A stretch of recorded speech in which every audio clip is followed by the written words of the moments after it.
බුදු හිමියන් වඩිනවා.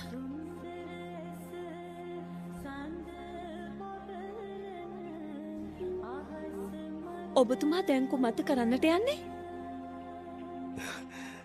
සිරිපතුල් වල මඩ තැවරෙන්නට නොදී මා බුදුහිමියන් මේ මඩගොහරුවෙන් එගොඩ කරනවා.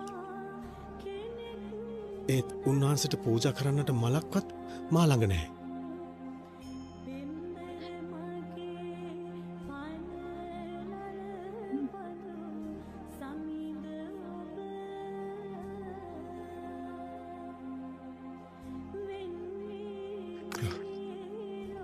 ස්වාමීනි, වඩිනු මැනවේ.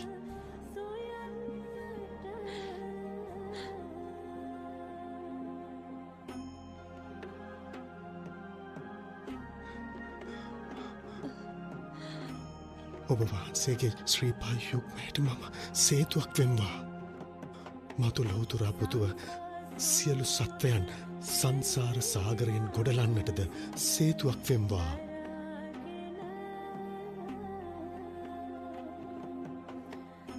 මහණෙනි, මට ජීවිතය පුදාහොත් මේ ධ්‍යානලාභී තපස්සී පුරුෂයා දස පාරමිතා පුරා සාරා සංඛ්‍ය කල්පලක්ෂයකින් මතු ගෞතම නම් බුදු වන්නේය. යශෝදරා නම් කුමරිය අගමෙහෙසොන් වෙයි. රාහුල නම් කුමරා පුතු වෙයි.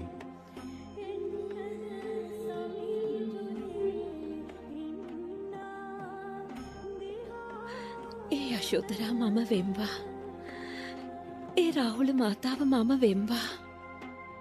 පාරමිතා පූර්ණයට අනුබල දෙමින් බුද්ධත්වය දක්වා ආත්මයක් පාසා සංසාරය ඇවිත යන්නට විවරණ ලබම්වා. පින්වතිය, ඔබගේ ප්‍රාර්ථනයද ඉෂ්ට සිද්ධ වන්නේය.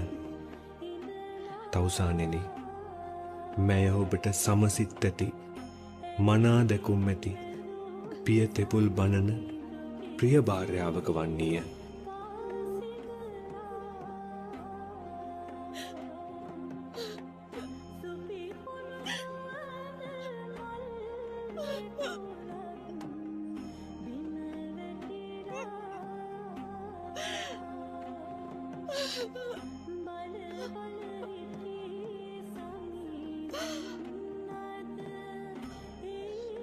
උන්වහන්සේ ස්පර්ශ කරන්න එපා යශෝදරා.